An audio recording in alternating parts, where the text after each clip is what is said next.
Olá, pessoal.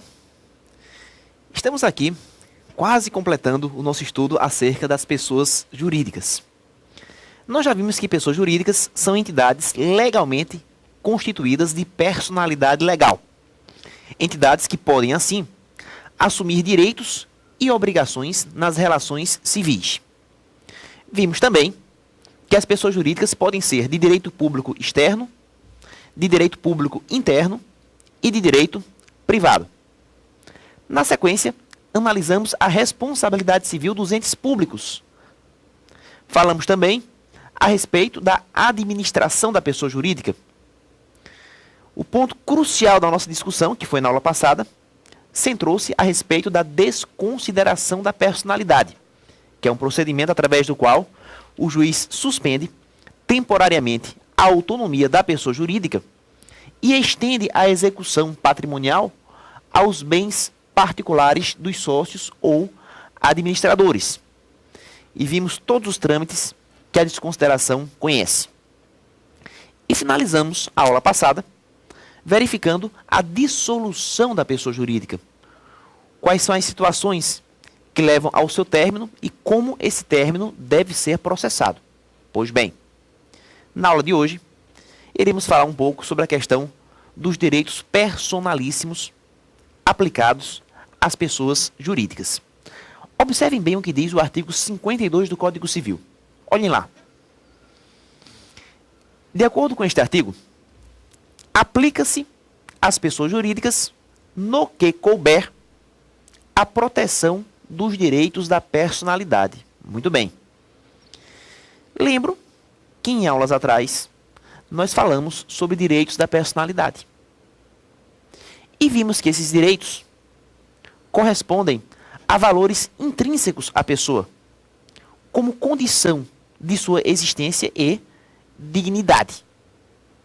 Falamos do direito personalíssimo à vida, à integridade física, à imagem, ao nome, à privacidade, etc. Mas em todo momento, ao abordarmos direitos da personalidade, nós tomamos como referência sempre seres humanos, pessoas físicas. Mesmo porque a ideia do direito personalíssimo surge da necessidade de tutelar o homem em sua dignidade essencial.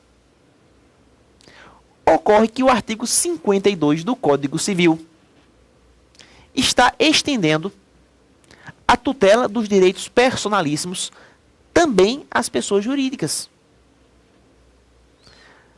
Quer dizer que uma pessoa jurídica pode ter direito à vida? Quer dizer que uma pessoa jurídica pode ter direito à integridade física, à privacidade, à imagem? Quer dizer que aqueles mesmos direitos personalíssimos que tanto trabalhamos, seriam eles extensíveis também a sociedades, associações, fundações? Pessoal, observem bem o que diz o artigo 52 do Código. Mais uma vez, aplica-se às pessoas jurídicas no que couber.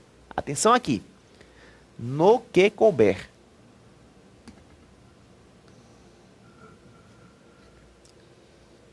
A proteção dos direitos da personalidade.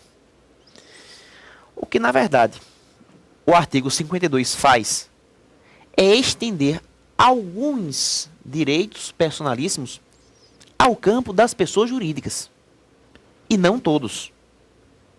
É errôneo dizer que as pessoas jurídicas terão os mesmos direitos personalíssimos dos seres humanos. Não tem. Agora, naquilo que couber, naquilo que for compatível com a sua estrutura, naquilo que se harmonizar com a sua natureza, é possível, sim, estender a tutela dos direitos da personalidade também às pessoas jurídicas. Por isso que o artigo 52 faz a ressalva, no que couber. A esse respeito, seria correto afirmar que pessoa jurídica tem direito ao nome? Certamente que sim. Toda pessoa jurídica tem uma denominação. Basta ver o que diz o artigo 46 do Código Civil. De acordo com o artigo 46, inciso 1º, o registro declarará a denominação da pessoa jurídica. De modo que, ao conferir uma denominação, está se reconhecendo o direito ao nome. Seria correto dizer que pessoa jurídica tem direito à privacidade? Também. Basta lembrar a questão do sigilo industrial. O sigilo de indústria é uma maneira muito eficaz de se resguardar informações que não podem ser conhecidas por terceiros. De certa maneira, ao tutelar o sigilo de indústria, está se resguardando a privacidade da pessoa jurídica. Pessoa jurídica tem direito de imagem? Eu entendo que sim. Muitas empresas se fazem apresentar no seio social através de logomarcas, de símbolos. Basta lembrar, por exemplo, o símbolo da Nike. Aquele tiozinho. Inclusive eu estava passeando lá no shopping center de Salvador, Bahia, e verifiquei que na loja da Nike não tinha um nome Nike. Não tinha um nome. Tinha apenas o símbolo. Mas ao me aproximar da loja em referência, eu verifiquei que aquele símbolo correspondia à marca em questão. Tamanha é a força dessa imagem. Então, pessoa jurídica tem direito à imagem. Pessoa jurídica pode doar órgãos? Aí fica difícil, né, pessoal? Você extrair o rim, o fígado, o pulmão de uma pessoa jurídica. Então, vejo que no que tange a questão de doação de órgãos, aí você não tem como conferir proteção de direitos personalíssimos à pessoa jurídica, já que doação de órgãos é um atributo exclusivo de pessoas físicas. Estão percebendo? Então, nem todos os direitos da personalidade das pessoas físicas são extensíveis às pessoas jurídicas, mas apenas no que couber, no que for compatível com a sua natureza, com as suas atividades. A grande questão que se coloca e que gerou inúmeras controvérsias na prática consiste em saber se a pessoa jurídica pode ou não sofrer danos morais. Se, por exemplo, o sujeito começasse a achincalhar com os produtos fabricados por uma determinada indústria, dizendo que aqueles produtos não prestam, que são de péssima qualidade, que geram câncer, enfim, uma série de informações difamantes e mentirosas. Nesse caso, seria possível a entidade jurídica ingressar com ação de danos morais? Pessoa jurídica tem direito à honra? Essa é a questão. Pessoal, quando eu falo em honra, eu posso admitir dois aspectos distintos. Observem aqui no esquema.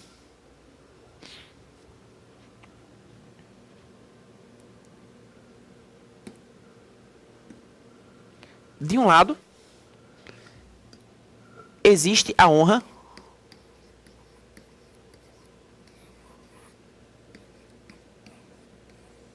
subjetiva. E de outro, a honra objetiva. Quando eu falo em honra subjetiva, eu estou me referindo ao sentimento interior de honra. Ou seja, a honra que nós preservamos dentro de nós mesmos. Então, quando a nossa honra subjetiva é atacada, nós experimentamos dor, desilusão, nos sentimos humilhados, porque fomos atacados naquilo que nos é mais íntimo, naquilo que nos é mais caro, a nossa honra subjetiva. Eventual ofensa desencadeia dor, humilhação, enfim, uma série de conflitos interiores que vão fazer com que o indivíduo passe a experimentar um elevado grau de sofrimento, a depender do ataque sofrido. Entretanto, ao lado da honra subjetiva, nós temos também a honra objetiva. E a honra objetiva nada mais é do que a reputação de que a pessoa desfruta no seio social. Pode muito bem acontecer que alguém esteja falando mal de mim por aí, e eu não saiba disso. Ou seja, eu não fui atacado em minha honra interna. Eu não estou sofrendo porque eu não sei, eu não conheço essas ofensas. Entretanto, perante a sociedade, a minha honra está sendo abalada. Eu não experimentei a angústia interna, mas tive a minha reputação abalada no seio social. Nesse caso específico, fala-se em honra objetiva. E o que é que isso tem a ver com as pessoas jurídicas? Vejam vocês, pessoa jurídica jamais vai experimentar sofrimento, dor, angústia, humilhação, nada disso, mesmo porque é uma entidade criada por seres humanos, em que a lei, por ficção, atribui personalidade. Então é difícil você falar que a empresa está sofrendo e se angustiando porque estão falando mal dos seus produtos. Mas uma coisa essa empresa tem. A empresa desfruta de reputação social.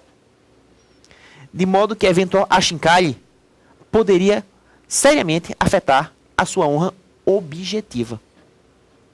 Então as pessoas jurídicas possuem honra objetiva, cujo ataque, eventualmente, pode desencadear, sim, o dano moral.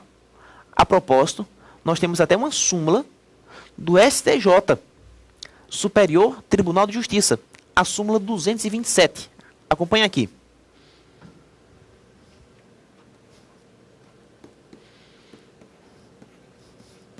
De acordo com a súmula 227 do STJ, a pessoa jurídica pode sofrer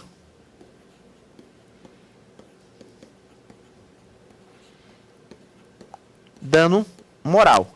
E o complemento, em atenção à sua honra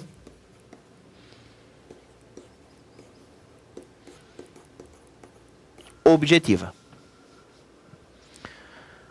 Então, feitas essas considerações, passemos agora ao artigo seguinte, ao artigo 53.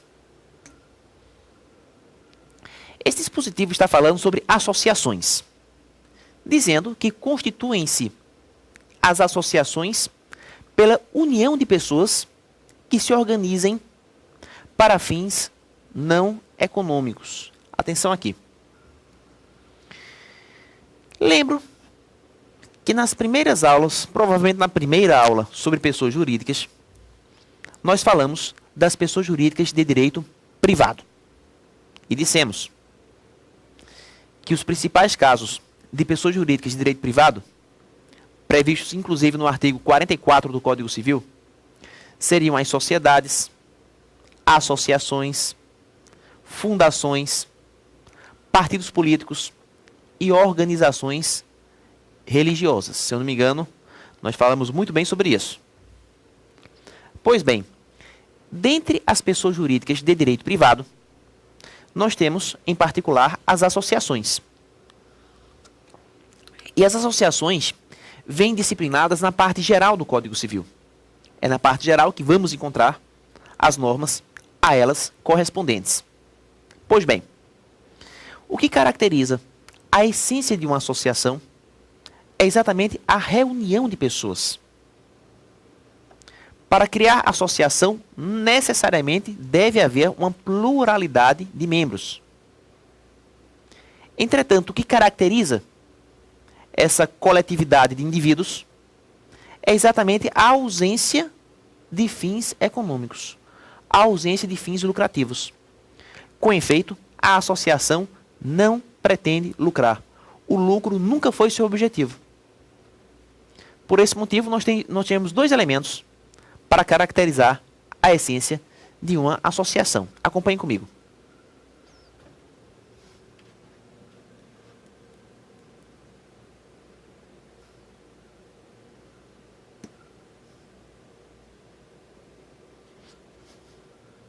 A associação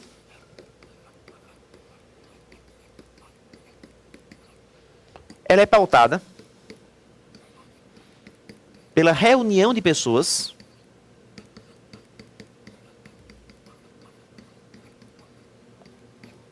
com total ausência de fins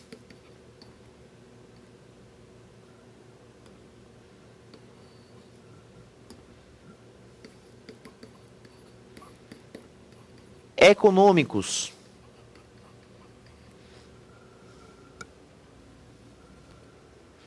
Portanto, quando duas ou mais pessoas se reúnem, se agrupam, conjugam seus esforços, seus interesses, seus patrimônios. Entretanto, sem estarem norteadas por finalidades econômicas, por fins lucrativos, essas pessoas teriam constituído ou lançado as bases da constituição de uma associação, que é exatamente o conceito previsto no artigo 53 do Código Civil. Observem. Constituem-se as associações pela união de pessoas que se organizem para fins não econômicos.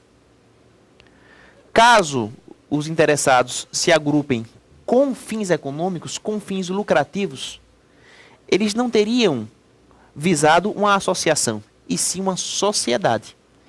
Já que a diferença crucial entre associação, por um lado, e por outro, sociedades, é que enquanto a associação não tem fins lucrativos, a sociedade busca lucrar. Essa é a diferença. Voltando ao artigo. Vamos agora observar o seu parágrafo único. De acordo com o parágrafo único, não há entre os associados direitos e obrigações recíprocos. Regra importante essa aí. Não há entre associados direitos e obrigações recíprocos. Não existe reciprocidade entre associados. Essa é a lógica do dispositivo. Se, por exemplo, eu faço parte de uma associação, sei lá, de um clube de campo, e nesse clube de campo eu tenho o direito de frequentar as dependências, de usufruir da piscina, da sala de jogos, enfim. Mas ao mesmo tempo eu tenho a obrigação de pagar mensalmente uma contribuição. E aquela contribuição mensal ou periódica que se paga à associação, nós chamamos de joia. Então, joia é a contribuição que o associado paga para integrar a associação. Pois bem, então a associação me dá o direito de frequentar as dependências e me confere a obrigação de pagar mensalmente essa tal de joia. Caso eu deixe de pagar a joia um determinado mês, pergunto, pode o outro associado entrar com ação de cobrança contra mim? Seria possível que um associado acionasse o outro na justiça? Claro que não. Porque o que eu devo, a título de contribuição, não é a esse outro associado. O que eu devo é a associação. Então quem vai me processar é a pessoa jurídica. A pessoa jurídica, a associação representada por um preposto, é que vai mover uma ação contra mim. O outro associado não tem nada a ver com isto. Por quê? Porque não há, entre associados, direitos e obrigações recíprocos.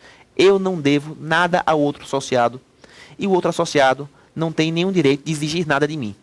Entre mim e ele não há direitos e obrigações recíprocos. Os meus direitos e as minhas obrigações são exercidos para com a associação, para com a pessoa jurídica.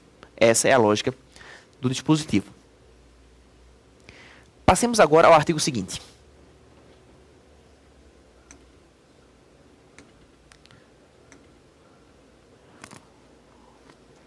Artigo 54.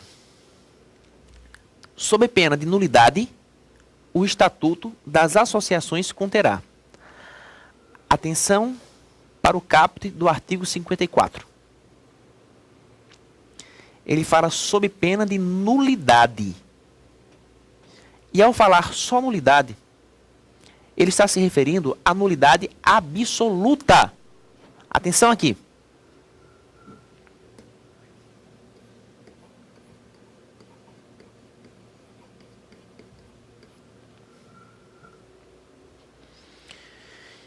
Se nas provas de concurso vocês virem a expressão nulidade sozinha, desacompanhada de qualquer adjetivo, fiquem certos.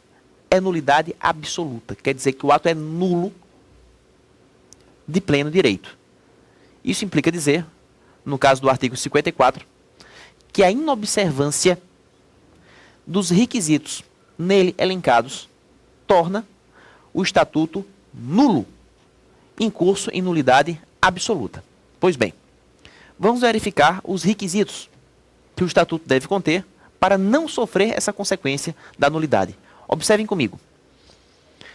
De acordo com o inciso 1º, o Estatuto declarará a denominação, os fins e a sede da associação. Obviamente, toda associação tem que ter uma denominação, um nome. Toda associação tem que ter um fim, que embora não seja lucrativo, deve existir. Exemplo, um fim cultural, um fim assistencial. Enfim, quando as pessoas se agrupam sem finalidade econômica, obviamente elas estão se agrupando para uma certa finalidade que não a obtenção de lucros. E esta finalidade deve ser mencionada expressamente no Estatuto. Como também deve-se mencionar a sede. Toda associação deve ter uma sede. A sede pode muito bem ser a casa de um associado, onde o grupo se reúne. Não precisa ter uma sede específica só da associação. Essa sede pode servir para outras coisas, para outros fins. Mas é essencial que no Estatuto se contenha a previsão de sua sede. Na sequência, inciso 2º. Os requisitos para admissão, demissão e exclusão dos associados. Isso é importante. Quais são os requisitos que um associado deve preencher para ser admitido? Ou para ser demitido ou excluído? Se bem que eu acho que demitir e excluir significam a mesma coisa, né? O código aqui ele foi um pouco redundante. Afinal, todo aquele que está sendo demitido está sendo também excluído dos quadros da associação. Redundâncias à parte, as condições para ingresso e saída da associação devem estar mencionadas expressamente no Estatuto. Inciso 3º. Os direitos e deveres dos associados. Como eu falei, ao comentar o artigo anterior, todo associado possui direitos e deveres. E esses direitos e esses deveres são exercidos para com a associação. Entre associados não existem direitos e obrigações recíprocos. Entretanto, é preciso que no Estatuto se contenha a previsão dos direitos e deveres. Na sequência, inciso 4º. As fontes de recursos para sua manutenção.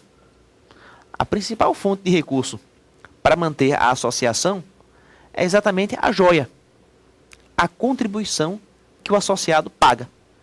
É isso que vai manter a associação ao longo do tempo. Nada impede, porém, que a associação comercialize produtos. Por exemplo, coloque souvenirs à venda, bonés, etc. E vejam vocês que o fato de a associação colocar certos produtos à venda não implica dizer que ela tenha fins lucrativos. Digo isso por quê? Porque o que é obtido como produto final dessa venda, ou dessas vendas, é revertido em favor da associação. Aquele bonezinho que a associação vendeu e que alguém comprou, que alguém pagou por ele, ele vai ter o dinheiro revertido em prol das atividades da associação. Perfeitamente legítima essa comercialização de bens. O que não pode haver, jamais, é partilha de lucros entre associados. Seria um absurdo que várias pessoas constituíssem uma associação, comercializassem bens dentro da associação e partilhassem os lucros. Isso não pode. Mas um eventual comércio que tem o seu produto destinado à manutenção das atividades da associação não gera nenhum problema.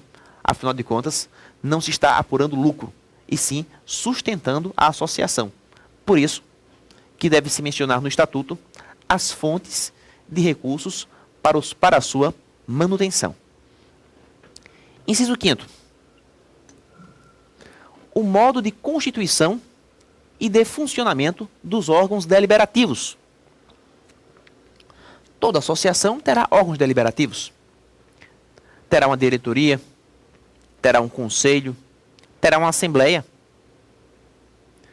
E o modo pelo qual esses órgãos se constituem ou tomam suas deliberações e funcionam deve estar expressamente previsto no Estatuto. O Estatuto há de conter portanto, o funcionamento, a regulamentação do funcionamento dos órgãos deliberativos. Inciso 6º.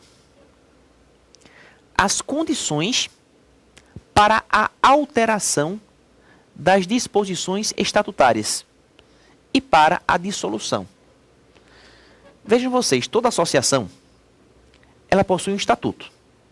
Aliás, são os requisitos do estatuto que nós estamos agora analisando. As disposições estatutárias, por sua vez, não se consideram imutáveis. Ah, porque está no estatuto tem que ser assim para sempre. Não. Nada impede, portanto, que ocorram modificações supervenientes. Que o estatuto possa ser reformado. Até a Constituição da República Federativa do Brasil pode sofrer emendas. Quanto mais o estatuto de uma associação. Enfim, as condições para a alteração desse estatuto, os quórums, quem vai alterar, enfim, tudo isso tem que conter previsão expressa no próprio estatuto. O próprio estatuto é que vai trazer as disposições referentes à alteração das disposições que contém. E por fim, a forma de gestão administrativa e de aprovação das respectivas contas. Gestão administrativa, ou seja, como a associação se administra, como ela é gerida. E a aprovação das contas, a quem cabe aprovar as contas da associação. Percebam vocês que a associação ela não vai sofrer a interferência do Tribunal de Contas do Estado ou da União. Não existe isso. A associação é entidade privada. Mas dentro da associação é importante que haja um determinado órgão responsável pela aprovação de suas contas. Mesmo porque, embora a associação não tenha fins lucrativos, ela recebe proventos, joias dos associados, o preço de eventual venda de produtos ou souvenirs que ela realize, enfim. Então, se entram rendimentos na associação, as contas a eles relativas devem ser aprovadas por um determinado órgão. E quem vai dizer qual é esse órgão é o estatuto. Então é essa a observação que eu tinha a fazer a respeito do inciso 7º do artigo 54 do Código Civil. Pessoal, encerramos por aqui a nossa participação. Desejamos a todos vocês um forte abraço, excelentes estudos e até a aula que vem.